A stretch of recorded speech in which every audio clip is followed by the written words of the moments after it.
আজ বানাবো লাউ ছেকচি। লাউ দেখো একদম কিন্তু কচি লাউটা আমি বাজার থেকে কিনে নিয়ে এসেছিলাম। এটাকেই প্রথমে খোসা ছাড়িয়ে তারপরে একদম কুচি কুচি করে কেটে নেব। এবার কড়াইতে তেলটা গরম হলে সর্ষে, লবণ আর হলুদ দিয়ে হাতা দিয়ে সর্ষেটা ফুটে গেলে বেশ ভালো করে কিন্তু একটু ভেঙে নেব। তারপর এখানে আদা আর কাঁচা লঙ্কাটা দিয়ে একটু নেড়েচেড়ে কুচিয়ে রাখা লাউটাকে এখানে দিয়ে একটু ভালো করে নেড়েচেড়ে নেব। তারপরে 10 থেকে 15 মিনিটের জন্য ঢাকা দিয়ে দেবো। 10 থেকে 15 মিনিট পর ঢাকাটা তুলে নেব। দেখো লাউটা কিন্তু বেশ গলেও এসেছে, একদম পুরো যেন না গলে যায় তেমনভাবেই কিন্তু আগে আমি ঢাকাটা তুলে নিয়েছি।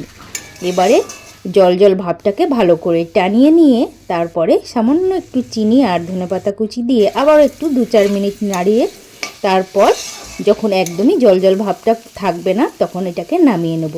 তো আজকে হয়ে গেল সর্ষে ফোড়ন দিয়ে এইভাবে কাঁচা লঙ্কা দিয়ে লাউ ছেকচি।